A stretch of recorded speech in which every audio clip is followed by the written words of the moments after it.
I'm sure everybody would love to get a check, but they haven't yet learned about what else is in it. And part of our job as the substantial minority, remember we're in a 50-50 Senate here, is to make sure the American people fully understand what's being proposed.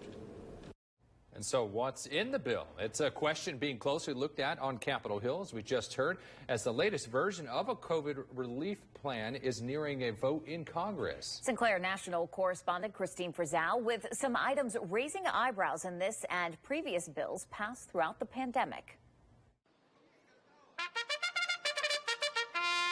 From tax deductions for racehorse owners to money for new museums honoring women and Latinos, to $2 billion for Space Force.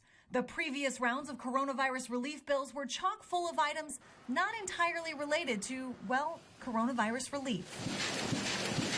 One of the most shocking provisions in last year's first round of relief, paycheck protection money doled out to dozens of celebrities, including more than $2 million for Tim McGraw and Faith Hill's clothing company. More than $2 million as well for the sneaker company owned by Kanye West, who himself is worth around $1.3 billion, according to Forbes magazine. And they think money's for free and there are no repercussions. Just shake the free money tree. We have this enormous debt, so you have to borrow the money, and ultimately as we print more money, we're going to devalue and we'll destroy the value of the currency we do have.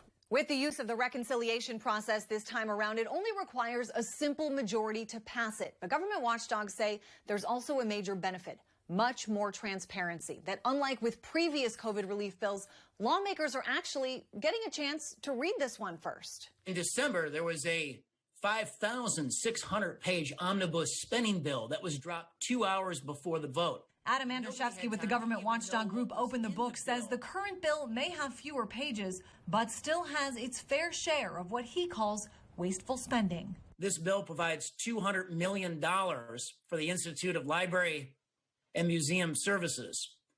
Their annual budget is $230 million. It nearly doubles their annual budget. Budgets in nearly every corner of the economy, though, devastated as a result of the pandemic. Democrats saying most of what's in the bill is helpful to the country as a whole. What the American people are saying in overwhelming numbers is we are hurting. We are worried about our kids. We're worried about our parents. Help us. I'm Christine Frizzell reporting.